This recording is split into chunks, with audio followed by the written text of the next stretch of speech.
અને હવે ગુજરાતના સમાચારોની વિગતે વાત કરવી છે। સૌથી પહેલા વાત એક એવા સમાચારની કે જેના કેસમાં એક જૈન મુનિ સંડોવાયેલા હતા, એમને દોષિત જાહેર કર્યા છે। દુષ્કર્મના કેસમાં જૈન મુનિને દોષિત જાહેર કર્યા છે સુરતની કોર્ટે। આવતીકાલે સજા જાહેર થવાની પૂરેપૂરી શક્યતા છે। જૈન મુનિ પર વર્ષ 2017માં દુષ્કર્મના આરોપનો કેસ દાખલ થયો। સુરતની કોર્ટે આરોપીને દોષિત જાહેર કર્યો છે। શાંતિ સાગરજી મહારાજ ઉર્ફે સજનલાલ શર્મા એ દોષિત જાહેર થયા છે।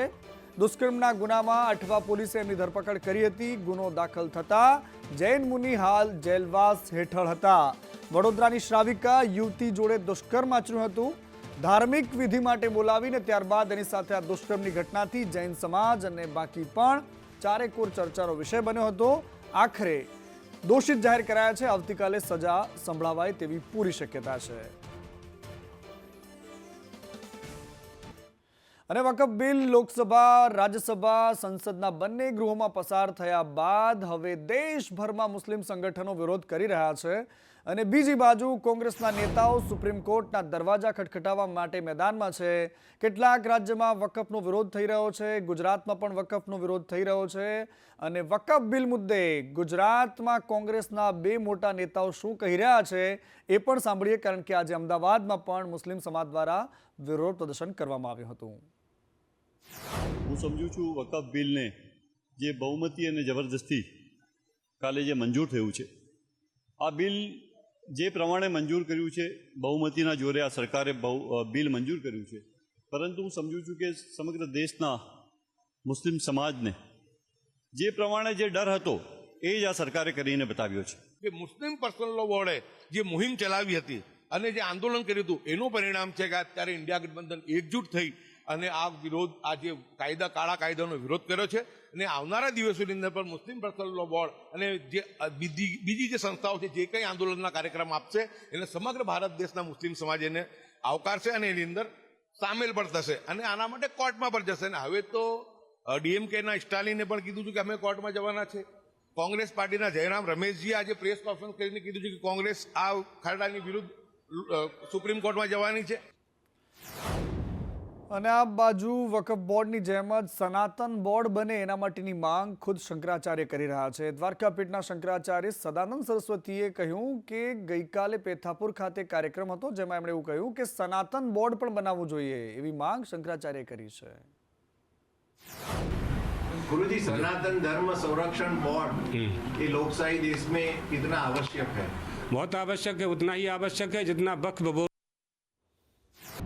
અને આજ દબાણ હટાવવાની કામગીરીના મામલે અમદાવાદમાં પણ વિરોધ થયો। અમદાવાદ મહાનગરપાલિકાની ઓફિસની બિલકુલ બહાર વિરોધ પ્રદર્શનનો કાર્યક્રમ યોજાયો। એમસીની ડિમોલિશનની કામગીરીનો એકમાત્ર મુદ્દો હતો કે ખોટી રીતે અમારા ઘર તોડાઈ રહ્યા છે। લોકોએ કહ્યું કે મારું ઘર મારું સ્વાભિમાન, આ ના ધારા સાથે લોકોએ વિરોધ કર્યો। ઘરના બદલે ઘર આપવાની માંગ સાથે આ વિરોધ થયો। રખિયાલ, બાપુનગર, મકરબાના રહીશો હતા જેમણે ભેગા થઈને તંત્રની બુલડોઝરવાળી કામગીરીનો વિરોધ કર્યો। मकान तोड़ते हैं वो पूरी की पूरी आवाम गरीब है। अभी गरीबों के मकान तोड़ दिए जाएंगे तो गरीब रहेगा कहाँ पे जाके? और गरीबों ने मेहनत मजदूरी कर करके, ऑटो चला के, रिक्शे चला के, दूसरों के घरों पे काम कर करके ये गरीब जनता ने घर बसाए हैं। अभी इनके नन्हे पतले छोटे मोटे बच्चे हैं, उनको कहाँ पे लेके जाएंगे? बहुत से इनसे इतने गरीब इंसान है ये मकान वालों में जिनके घर पे खाने तक नहीं है, तो सरकार उस चीज को तो देखती नहीं है और उनके मकान और तोड़ने में जुटी। तो सरकार बोलती है कि बेटी बचाओ और अभी बेटे को घर से बाहर कर रहे हैं। हमारा एक ही मकसद है, मकान के बदले मकान चाहिए। એક કિસ્સામાં ડિમોલિશન, કેમ કે અત્યારે એક ફેશન ચાલે છે, સુપ્રીમ કોર્ટે પણ કીધું છે કે આજે ફેશનનો ટ્રેન્ડ ચાલે છે। અને આ તરફ આરોગ્ય કર્મચારીઓની આરોગ્ય વિભાગ સાથે આજે એક બેઠક મળી। આરોગ્ય મંત્રીની હાજરીમાં ફરી એક વખત બેઠક થઈ। બેઠક બાદ કર્મચારી સંઘના પ્રમુખે નિવેદન આપતા કહ્યું કે ગ્રેડ પે અને ખાતાકીય પરીક્ષા અંગે ચર્ચા થઈ છે। ટેકનિકલ કેડરમાં સમાવવા માટે સરકાર પ્રયાસ કરશે। હડતાલ ચાલુ કે બંધ રાખવા અંગે અમે પછી નિર્ણય કરીશું। 33 જિલ્લા પ્રમુખો સાથે બેઠક કરીને મીટિંગ કરીને પછી નિર્ણય કરીશું।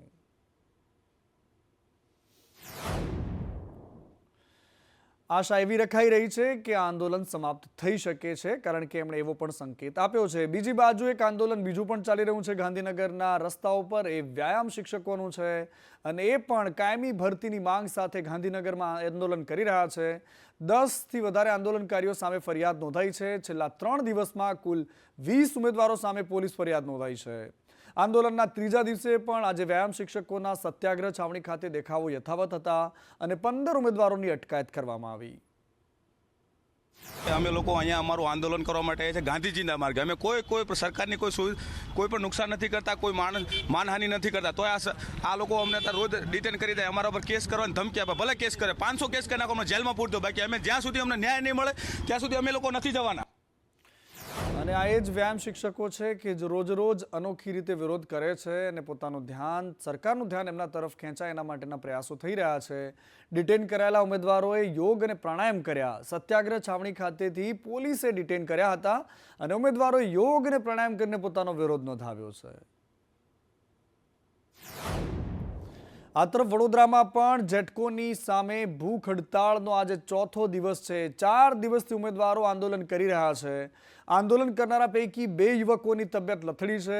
બંને યુવકોને સારવાર માટે હોસ્પિટલમાં ખસેડવામાં આવ્યા છે. જીસેક અંતર્ગત એપ્રેન્ટિસ હેઠળ જીઈબીમાં લાગ્યા હતા. નોકરીમાં ન લેવાતા એનો વિરોધ થઈ રહ્યો છે. ફક્ત પાણી પીને વિરોધ કરી રહ્યા છે આ લોકો. અને બીજી બાજુ સુરતમાં 2 દિવસ પહેલા આપણે જોયું કે હીરા માટે રત્ન કલાકારો રસ્તા પર ઉતર્યા હતા, માંગ કરી રહ્યા હતા પોતાની નોકરી અને રોજગાર બચાવવા માટેની. અને આ તરફ ભારતીય જનતા પાર્ટીના અમરેલીના જિલ્લા પ્રમુખે મુખ્યમંત્રીને પત્ર લખ્યો છે. ચલો હિંમત તો કરી એમણે. રત્ન કલાકારો માટે આર્થિક પેકેજ જાહેર કરવાની માંગ કરી છે. રત્ન કલાકાર બોર્ડ જેવી સંસ્થાની રચના કરવા માટેની પણ એમણે માંગ કરી. રત્ન કલાકારોને આર્થિક સંકળામણમાં મુકાયા છે, એમની સ્થિતિ બહુ જ દયનીય છે. આ પ્રકારની માંગ અતુલ કાનાણીએ મુખ્યમંત્રી સમક્ષ કરી છે.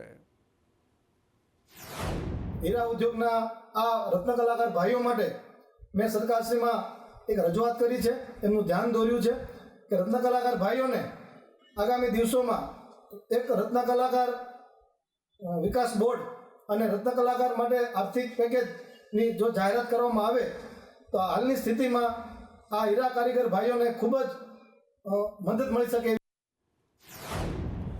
અને આ તરફ તાપીના સોનગઢમાં એક કાર્યક્રમ હતો અને આ કાર્યક્રમમાં રાજ્ય સરકારના મંત્રી કુંવરજી હળપતિ હતા. કુંવરજીએ ખબર નહીં અચાનક જ મંચ પર આવીને રીતસરના આડે ધડ બંને ધારાસભ્યોને, આદિવાસી ધારાસભ્યોને આડે હાથ લઈ નાખ્યા. એક ધારાસભ્ય ચૈતર વસાવા અને બીજા હતા અનંત પટેલ. એક આમ આદમી પાર્ટીના, એક કોંગ્રેસના. બંને ધારાસભ્યો ઉપર એમણે ગંભીર આરોપ લગાવ્યા. કુંવરજીએ કહી દીધું કે ચૈતર ચીટર છે અને અનંત પટેલ ક્યાંથી આવ્યો છે. આ બંને લોકો ભ્રષ્ટાચાર કરી રહ્યા છે, કટકી માંગી રહ્યા છે અને પોતાનો હિસાબ માંગે છે. 2% લઈને 10% સુધીનું પોતાનું કમિશન માંગે છે. એ પ્રકારનો આરોપ કુંવરજી હળપતિએ લગાવ્યો છે. ચેતર વસાવા, પેલો વસાવા છે ચેતર વસાવા, ચીટર છે ચીટર.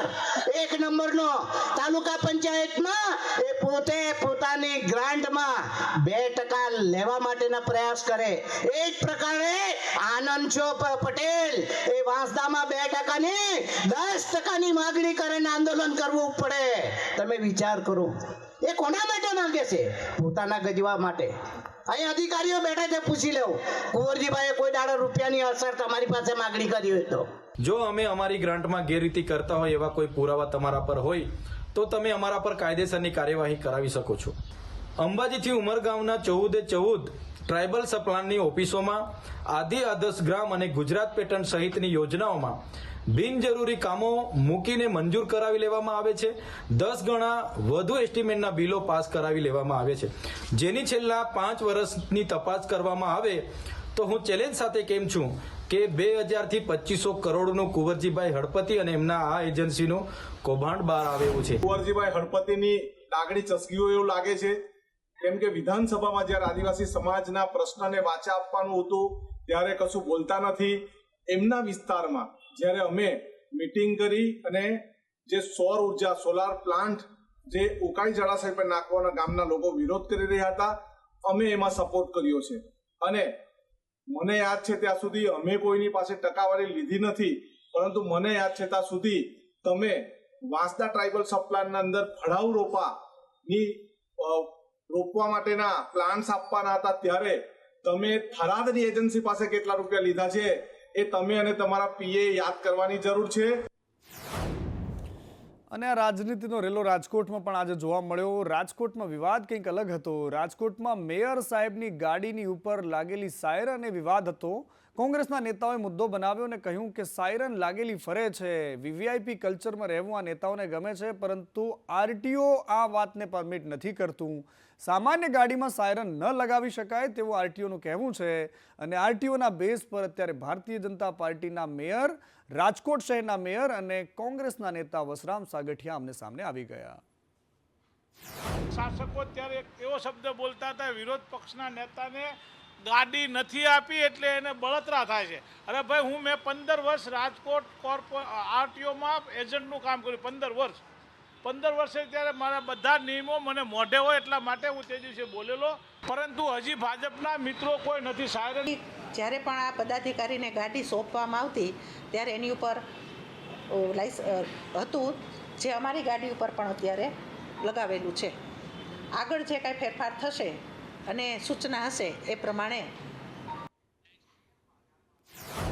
અને કોંગ્રેસનું રાષ્ટ્રીય અધિવેશન અમદાવાદમાં યોજાવાનું છે અને એના માટેની તૈયારીઓ થઈ રહી છે. યુથ કોંગ્રેસ એનએસઆઈના કાર્યકરોને વિશેષ ડ્રેસ કોડ મળશે. એની સાથે સાથે યુથ કોંગ્રેસ અને એનએસઆઈ માટે રાહુલ ગાંધીની ફેમ ટી શર્ટ પણ તૈયાર કરાઈ રહી છે. ગાંધીજી, સરદાર પટેલના ફોટાવાળી ટી શર્ટ પણ તૈયાર થઈ રહી છે. યુથ કોંગ્રેસ અને એનએસઆઈના કાર્યકર્તાઓ 2 દિવસ રહેશે ખડે પગે. એમને સેવામાં રહેવું પડશે. યુથ કોંગ્રેસ અને એનએસઆઈ માટે સફેદ ટી શર્ટ પણ તૈયાર કરાઈ છે. અને આ તરફ ડીસામાં થયેલો એ હત્યાકાંડ હું એને કહું છું, હત્યાકાંડ કે જે ફેક્ટરીમાં બ્લાસ્ટ થયો, એ બ્લાસ્ટના આરોપીઓનું આજે રિકન્સ્ટ્રક્શન થયું. ઘટના સ્થળે લઈ જવામાં આવ્યા અને આરોપીઓની સાથે રાખીને એમની સાથે પૂછપરછ થઈ. કદાચ આવી જ પૂછપરછ આ ઘટના પહેલાં થઈ હોત તો આ પ્રકારે એક મોટી દુર્ઘટના ન થઈ હોત. એ આરોપી દીપક ખૂબચંદનું આજે રિકન્સ્ટ્રક્શન કરાયું હતું. ગઈકાલે કોર્ટે 8 દિવસના રિમાન્ડ મંજૂર કર્યા છે. પોલીસે આજે ઘટના સ્થળે લઈ જઈને એમની સાથે રિકન્સ્ટ્રક્શન કર્યું. અને બીજી બાજુ ડીસાની આ ફેક્ટરીમાં થયેલા બ્લાસ્ટના કેસમાં પોલીસે તપાસ કરી રહી છે, જેમાં ફેક્ટરી માલિક પિતા પુત્ર સામે વધુ એક ગુનો નોંધાયો છે. આરોપીઓ સામે માનવ વધની ફરિયાદ પણ દાખલ થઈ છે અને અધિકારીઓને બદલવામાં પણ આવ્યા છે. પીઆઈ પાસેથી તપાસ લઈ લેવામાં આવી અને હવે એ તપાસ ડીવાયએસપીને સોંપવામાં આવી છે. ડીસા ડીવાયએસપી CL સોલંકી હવે આ કેસની તપાસ કરશે. અને ગુજરાતમાં એક રિવાજ છે, આગ ગમે ત્યાં લાગે, કૂવા ખોદવાનું કામ ગમે ત્યાં શરૂ થઈ જાય છે, પરંતુ આ સિલસિલો આજે પણ યથાવત છે. ડીસામાં આગ લાગી છે. તમે જોજો, જ્યાં પણ ફટાકડાનું કોઈ પણ કારખાનું ગોડાઉન દેખાશે ત્યાં તંત્ર ચોક્કસથી પહોંચશે. આણંદમાં પણ આ જ પ્રકારે એક ફટાકડાનું ગોડાઉન હવે એમને દેખાયું છે કે ગેરકાયદેસર હતું. ખેતીલાયક જમીન પર મંજૂરી વિના ગોડાઉન બનાવી દેવામાં આવ્યું અને ગોડાઉનમાંથી ગેરકાયદેસર ફટાકડાનો જથ્થો પણ મળ્યો. બીજી બાજુ અરવલ્લીના દ્રશ્યો તમે જુઓ છો કે અરવલ્લીમાં પણ આ જ પ્રકારે મોડાસામાં ફટાકડાના 3 વેપારીઓ સામે કાર્યવાહી કરવામાં આવી. આ બધી જ વસ્તુઓ ત્યારે થાય છે કે જ્યારે એક જગ્યાએ કોઈ દુર્ઘટના ઘટે છે તો એમને યાદ આવે છે, બાકી બધા જ માત્ર ને માત્ર ઘોર નિંદ્રામાં સૂતા રહે છે. અને આ કામમાં નેતાઓની, મેં જેમ તમને પહેલા પણ કહ્યું એ જ રીતે સુરતમાં કોંગ્રેસના પૂર્વ કોર્પોરેટર પણ આવો જ ખેલ કર્યો. પોલીસે પૂર્વ કોર્પોરેટર ઇમરાન સોલંકીને ઝડપી પાડ્યો છે. આ ઇમરાન બહુ જ માથાભારે હરકતો કરતા હતા છેલ્લા ઘણા સમયથી. બિલ્ડિંગ બને ત્યાં પહોંચી જવાનું અને એનામાંથી પોતાનો હપ્તો લઈ લેવાનો. ઇમરાને મનપામાં બાંધકામ તોડવા માટે અરજી કરી. અરજી કરો, ડરાવો અને પછી પોતાનું કામ પૂરું કરો. ઇમરાનના ઘરમાંથી બિલ્ડરના પ્લાન અને ફાઇલો પણ મળી આવ્યા છે. આ તરફ ચાલુ કોર્ટમાં એક ભાઈ સાહેબ બિંદાસ્ત બીડી પીવા લાગ્યા અને આ વાત એમને મોંઘી પડી ગઈ અને કોર્ટે સ્મોકિંગ બદલ એ વ્યક્તિને 50,000 રૂપિયાનો દંડ ફટકાર્યો છે. એક બીડી, એક કસની કિંમત 50,000 રૂપિયા થઈ છે. અને આ તરફ સુરતમાં ગુમ થયેલી બાળકીને પોલીસે શોધી કાઢી છે, પરંતુ આ ઘટના માત્ર ગુમ થયેલી બાળકી પૂરતી મર્યાદિત નથી. માતાએ ઠપકો આપ્યો અને બાળકી ઘરેથી નીકળી ગઈ. સામાન્ય વાતમાં 8 વર્ષની એક દીકરી ઘરેથી નીકળી ગઈ અને ત્યારબાદ પોલીસે તાબડતોબ ડ્રોન દોડાવ્યા અને ડ્રોનની મદદથી રસ્તા પર જતી આ દીકરી આખરે એના મા બાપ સુધી પહોંચે છે. ઠપકો આપવા જેવી બાબતમાં 8 વર્ષની દીકરી એના ઘરેથી નીકળી ગઈ. રસ્તા પર આ ડ્રોનમાં દેખાય છે.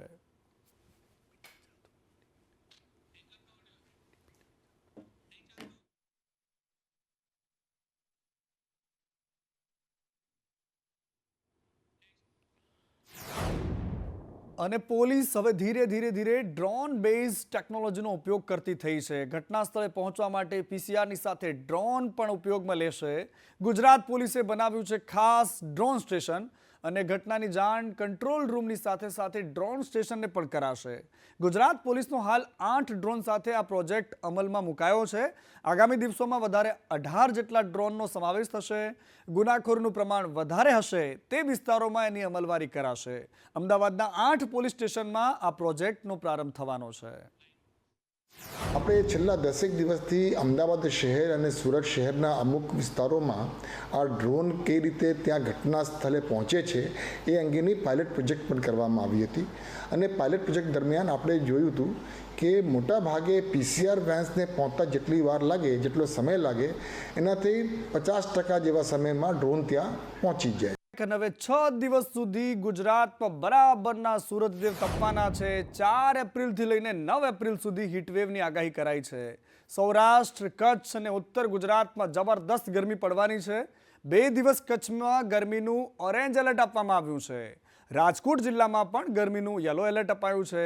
6 એપ્રિલે કચ્છ અને રાજકોટ જિલ્લામાં ઓરેન્જ એલર્ટ છે.